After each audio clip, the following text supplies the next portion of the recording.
Hello students, आज हम लोग डिस्कस कर रहे हैं यू लाइक 8 का पार्ट टू के अंदर आपके सेक्शन सी और सेक्शन डी आते हैं। सेक्शन डी में 3 मार्कर्स क्वेश्चन है और सेक्शन डी में आपके 5 मार्कर्स क्वेश्चंस। ठीक है, चलिए स्टार्ट करते हैं। फर्स्ट क्वेश्चन है find HCF and LCM of these 3 numbers is product of LCM and HCF is equal to product of the number, show your work. तो सबसे पहले इसका एलसीएम और एचसीएफ निकाल लेंगे। इसका एचसीएफ आ रहा है 1 और एलसीएम आ रहा है इसका तीनों नंबर्स का 1800 और एचसीएफ आ रहा है 1। ठीक है, product of LCM and HCF आपका 1800 है और इनका प्रोडक्ट भी नंबर्स का 1800 है, देयरफॉर दिस इज ट्रू। ठीक है, if alpha beta and gamma are the zeros of the polynomial this, then find alpha square plus beta square plus gamma square and alpha cube plus beta cube plus gamma cube minus 3 alpha beta gamma. Cube के अंदर polynomial दिया हुआ है आपका। ठीक है, अब इसके अंदर क्या होता है, ये आपने पहले पॉलिनोमियल लिखा, इसमें से ए बी सी और डी की वैल्यू लिखी, सम ऑफ जीरोस होता है आपका माइनस बी अपॉन ए, तो यहाँ से आगे 1/2। अब alpha beta plus beta gamma plus alpha gamma ये होता है आपका सी अपॉन ए, तो इसकी वैल्यू आ गई आपकी -13/2 और अल्फा बीटा गामा होता है माइनस डी अपॉन ए जो आ गया आपका -3। ठीक है, ये तीनों वैल्यूज लिख ली। Alpha square plus beta square plus gamma square ये निकालना है भाई। ठीक है, तो ये फॉर्मूला जो होता है ये इसके इक्वल होता है, alpha plus beta plus gamma का whole square minus this number. इसमें से आप 2 कॉमन ले लो तो अंदर क्या बचेगा, alpha beta plus beta gamma plus gamma alpha. ठीक है, alpha plus beta plus gamma की वैल्यू आपकी ये है और इसकी वैल्यू है आपकी -13/2। इसको सिंप्लीफाई कर लेंगे तो आपके पास आ गया 53/4। अच्छा, alpha cube plus beta cube plus gamma cube minus 3 alpha beta gamma ये बताना है, इसकी वैल्यू बतानी है। यहाँ पर हम अप्लाई करेंगे a plus B plus C cube का फॉर्मूला जो इक्वल होता है इसके। ठीक है, समझ में आ गया, ये लिख लिया आपने सारा। तो ये हो गया आपका यहाँ से ये जो 3 अल्फा बीटा गामा है ना, इसको इधर ले लिया, इसके साथ ले लिया, alpha cube plus beta cube plus gamma cube के साथ इसको ले लिया, अंदर आपके पास बचेगा ये। ठीक है, हमें वैल्यू चाहिए इसकी, तो इसको लेफ्ट हैंड साइड पे रख लेंगे और बाकी सारी टर्म्स को उधर ले जाएंगे। अब इसमें से हमें सब कुछ पता है, alpha plus beta plus gamma पता है, alpha beta beta gamma gamma alpha पता है, सारी वैल्यूज़ पुट करके आपके पास आंसर आ गया -79/8। ठीक है, 4 chairs and 3 tables cost ₹2100, 5 chairs and 2 tables cost ₹1750, find the cost of 1 chair and 1 table। ठीक है, cost of 1 chair ₹X, cost of 1 table is ₹Y। ठीक है, उसने कहा 4 चेयर और 3 टेबल, तो 4 चेयर हो गया आपका 4X, 3 टेबल हो गई 3Y, टोटल कॉस्ट कितनी है 2100। ऐसे 5 chair 5X, 2 table 2Y, cost कितनी आ रही है दोनों की मिला के 1750। ठीक है, अब इन दोनों को सॉल्व करना है हमें और सॉल्व करके हमें वैल्यू निकालनी है XY की, cost of 1 chair and 1 table. तो मैंने क्या किया है, फर्स्ट वाले को 2 से मल्टीप्लाई कर दिया, सेकंड वाले को 3 से मल्टीप्लाई कर दिया, तो ये y के कोफिशिएंट इक्वल हो गए। यहाँ से x आ गया आपके पास 150, ये x की वैल्यू किसी में भी पुट कर दो, मैंने फर्स्ट में पुट किया, पुट करके आपके पास y आ गया 500। तो cost of 1 chair is 150 and cost of 1 table is 500। ठीक है, places A and B are 80 km apart from each others on a highway. A car starts from A and other from B at the same time. ठीक है, ए और B 2 places है जिनके बीच का distance कितना 80 kilometre. एक कार स्टार्ट होती है ए से और एक कार स्टार्ट होती है बी से सेम टाइम पे। If they move in the same direction they meet in 8 hours. अब वो एक ही डायरेक्शन में चल रही हैं, ठीक है, एक ही डायरेक्शन में चल रही हैं, तो वो मिलती हैं 8 घंटे के बाद। And if they move in opposite direction मतलब एक दूसरे की तरफ चल रही हैं, ठीक है, तो वो 1 घंटे में मिल जाती हैं। Find the speeds of the car. Let the speed of car starting from A. अब हम मान लेते हैं जो ए से कार चल रही है उसकी स्पीड है x km/h और जो बी से चल रही है उसकी लिमिट है y km/h। डिस्टेंस है आपका 80 kilometre. When car moves in same directions they will meet in 8 hours. ठीक है, distance travel from B, B से कितना डिस्टेंस होगा 8y, 8 घंटे चली है ना वो, तो 8 घंटे में कितना चलेगी अगर उसकी स्पीड y है तो 8y, और 8 घंटे में जो ए से कार चली है वो कितना चलेगी 8x। ठीक है, this implies 8x minus 8y is equal to 80। Difference between the distance covered by the 2 cars is equal to 80 kilometre. उन दोनों के बीच का डिस्टेंस कितना आया आपका 80। ठीक है, तो 8x minus 8y is equal to 80। तो यहाँ से आपके पास फर्स्ट इक्वेशन आ गई x minus y is equal to 10।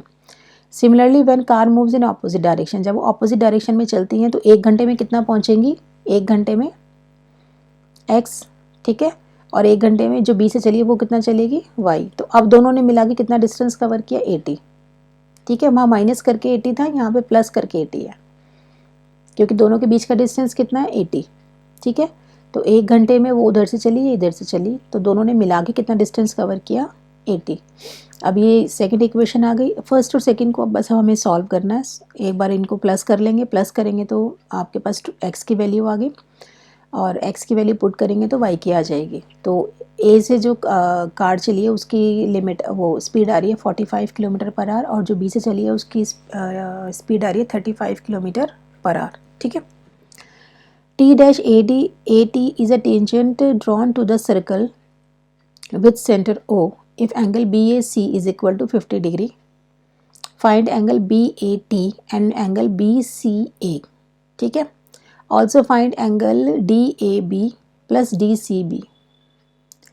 T-AT is tangent और ये O आपकी क्या है, रेडियस है, तो OT is perpendicular to AT, ठीक है। CAT इज इक्वल टू, अब ये यहाँ तक का जो ये है ये कितना होगा आपका, ये वाला जो ये है ये होगा आपका 90 डिग्री, जिसमें आ गया आपका CAT is equal to 90 degree. और CAT किसको मिला के बन रहा है, CAT बन रहा है CAB को और BAT को मिला के 90 डिग्री बन रहा है, ठीक है। CAB कितना है आपका 50 plus BAT is equal to 90 degree, तो BAT कितना हो गया आपका 40 डिग्री, ये तो यहीं से आ गया है। नाउ ABC भी आपका कितने डिग्री का होगा, आपका 90 डिग्री का होगा, क्योंकि ये एंगल कहाँ बन रहा है, सेमी सर्कल में। AC आपका डायगोनल है, तो ये आपका सेमी सर्कल में एंगल बन रहा है, और सेमी सर्कल में जितने भी एंगल्स बनते हैं वो 90 डिग्री के बनते हैं, ठीक है। तो इन ट्राइंगल ABC ये 50 डिग्री है, 90 डिग्री है, तो ऑटोमेटिकली जो तीसरा एंगल है वो कितने डिग्री का हो जाएगा, 180 में से माइनस कर देंगे उसको, 180 में से माइनस कर देंगे तो आपका ये एंगल आ रहा है आपका 40 डिग्री का, ठीक है। नाउ एंगल ADC दूसरी तरफ जो बन रहा है वो भी 90 डिग्री का ही है, ठीक है। तो ये भी, ये अब आपके पास इन कोऑर्डिनेटल ABCD, ठीक है, ABC plus BCD plus CDA plus DAB 360 degree, तो 90 प्लस 90 इज इक्वल टू 360। अब हमें इन दोनों का सम बताना था, तो इन दोनों का सम कितना आ गया आपका 180 डिग्री।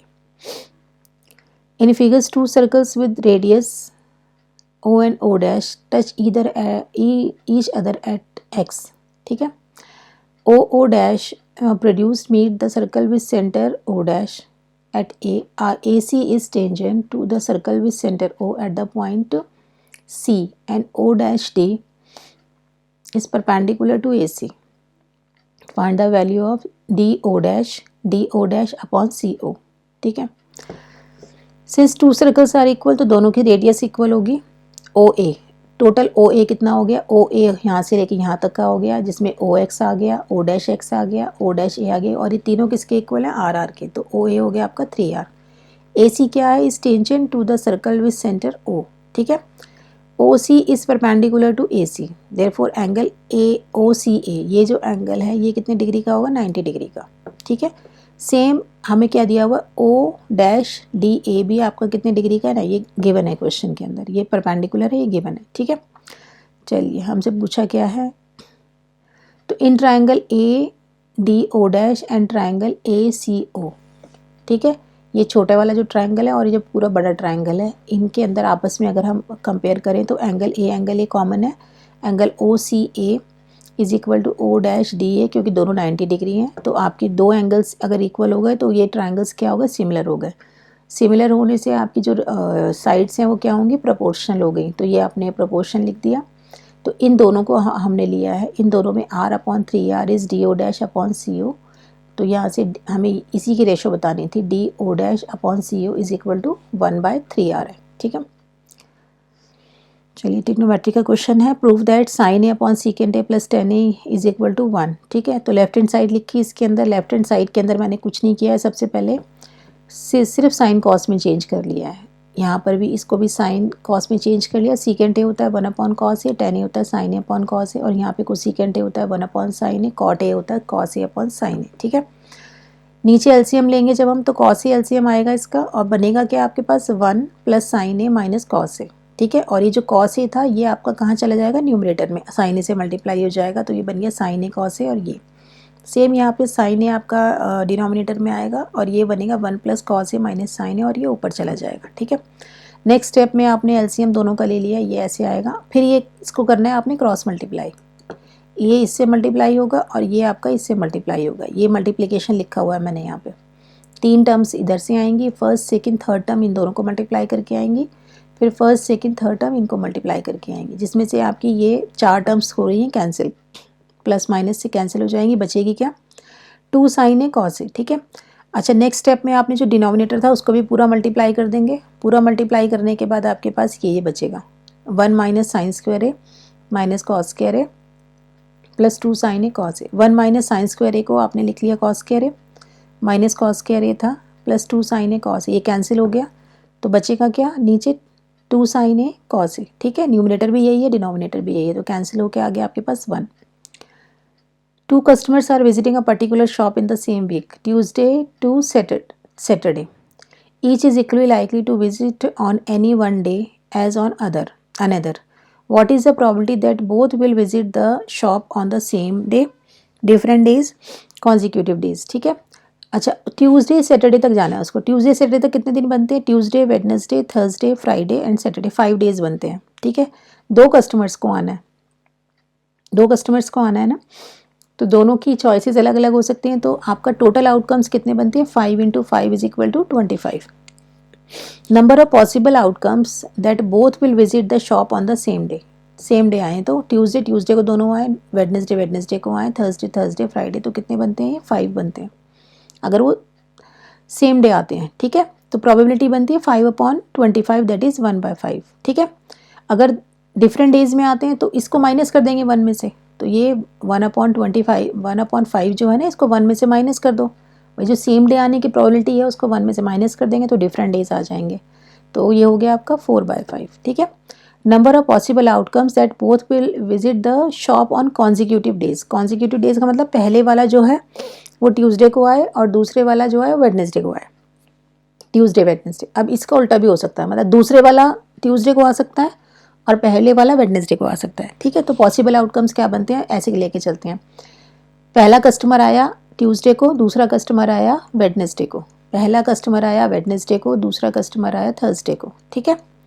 इस तरह से ये फर्स्ट कस्टमर है, ये सेकंड कस्टमर है, ये फर्स्ट कस्टमर है, ये सेकंड कस्टमर है। क्यों, क्योंकि हमें ट्यूसडे से सैटरडे तक ही जाना है, तो सैटरडे के बाद नहीं जाएंगे, ठीक है। Tuesday Wednesday Thursday Friday and Friday Saturday, ठीक है। इसका उल्टा भी हो सकता है।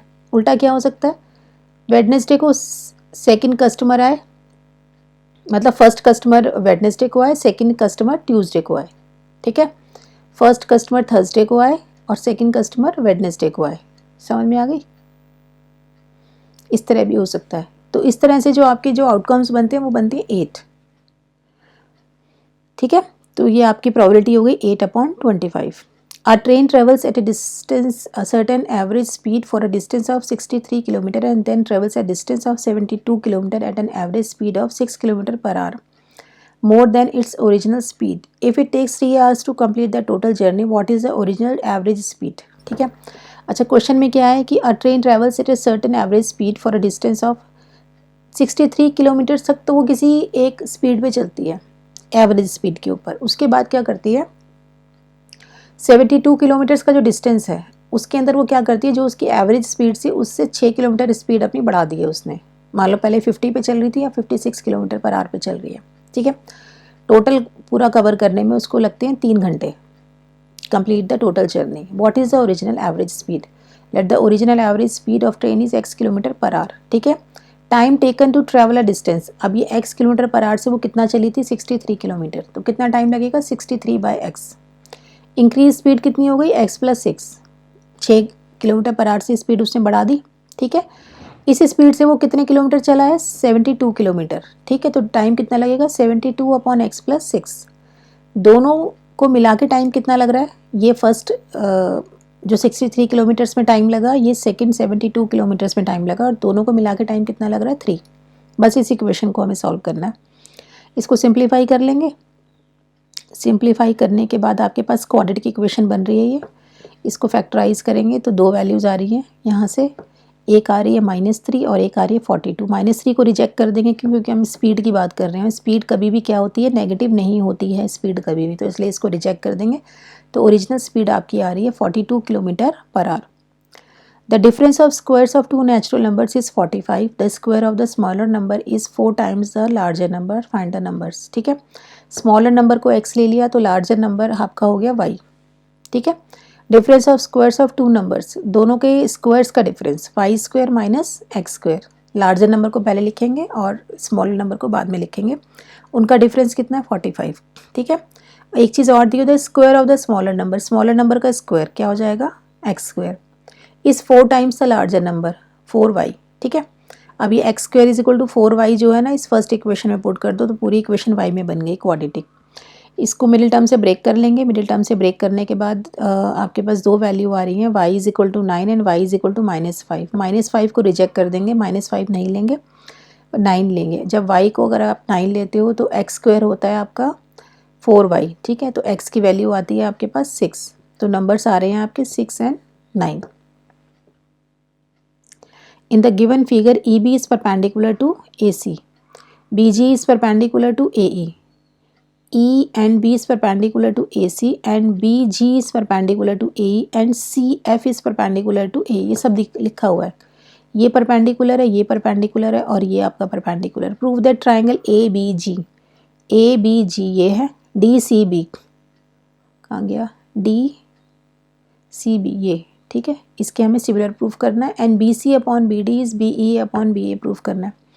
In triangle ABG and DCB, BG is parallel to CF, BG is parallel to CF as corresponding angles are equal, therefore angle 2 is equal to angle 7। ठीक है, and is equal to angle 5। ये 2, 7 और 5 तीनों क्या है आपके 90 degree हैं। And angle 6 is equal to angle 4, angle 6 angle 4 के इक्वल है।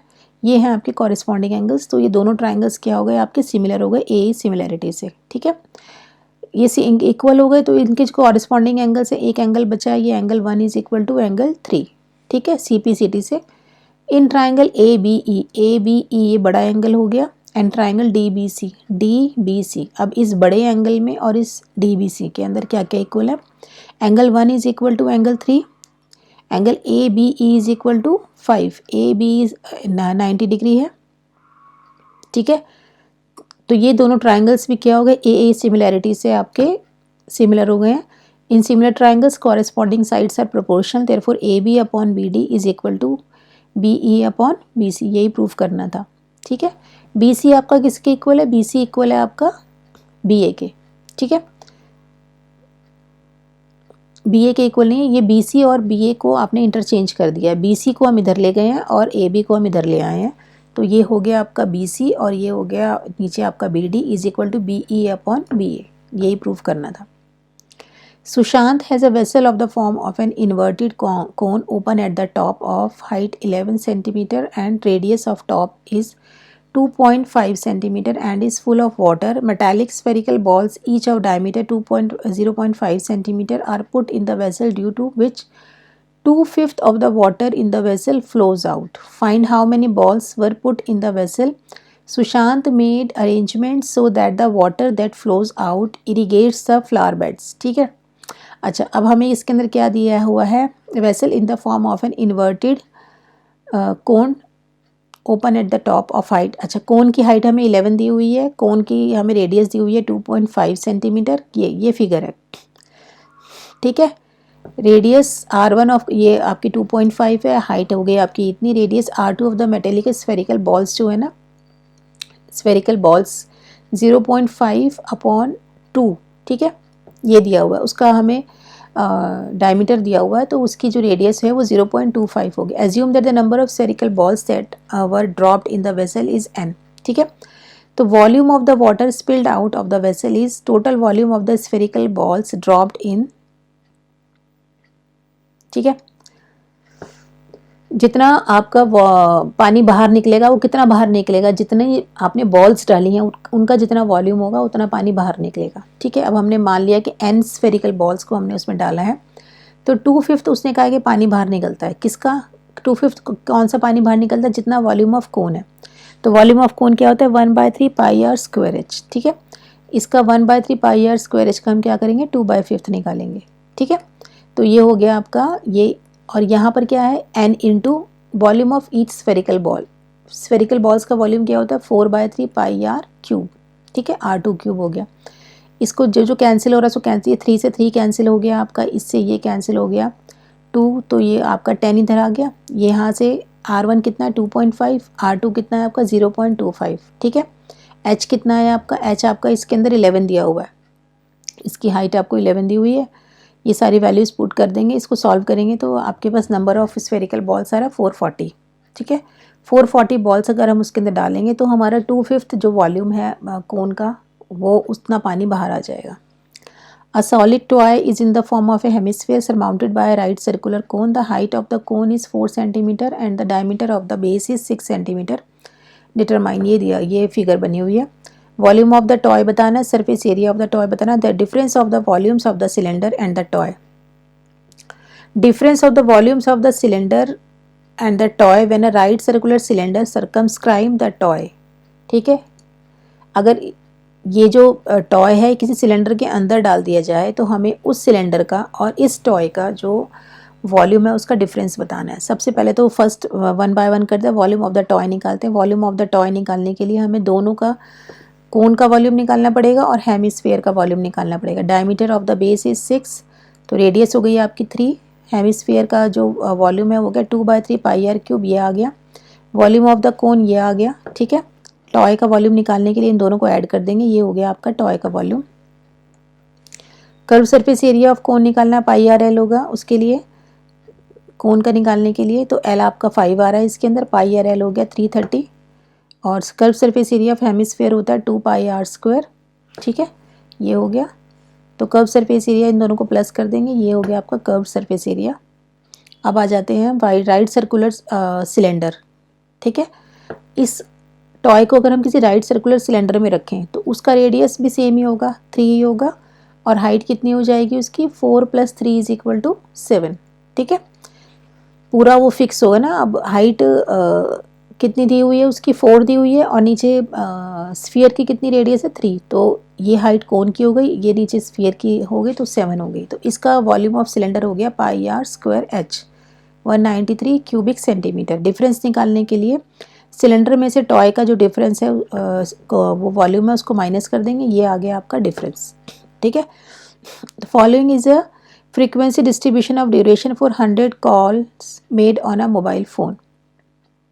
हमें इसके अंदर क्या निकालना है, हमें इसके अंदर शायद मीडियन निकालनी है, मीन और मीडियन निकालनी है। ठीक है, ये दिया हुआ है सारा, ये फ्रीक्वेंसी दी हुई है, xi निकाल लेंगे, मिड पॉइंट निकाल लेंगे, xi - 170/30। ठीक है, = di, fi di निकाल लिया और cf निकाल लिया। ठीक है, सबसे पहले तो x मीन निकालेंगे। मीन क्या होता है, a + sigma fi di/सिग्मा fi × h, 170 + 1/100 × 30। ठीक है, ये हो गया आपका 170.3 सेकेंड। अब हमें n कितना आ रहा है इसमें, 100, तो इसके अंदर n/2 हो गया 50। 50 कहाँ आता है आपका, 155 to 185 के अंदर, जिसमें l आपका 155 है, cf 36 है, f 28 है। ये मीडियन के फॉर्मूले में सारी वैल्यूज पुट कर देंगे तो आपके पास मीडियन आ गई यहाँ से 170। ठीक है, ये आ गई आपकी 170 मीडियन। ठीक है, तो ये हो गया आपका section C and section D. Thank you.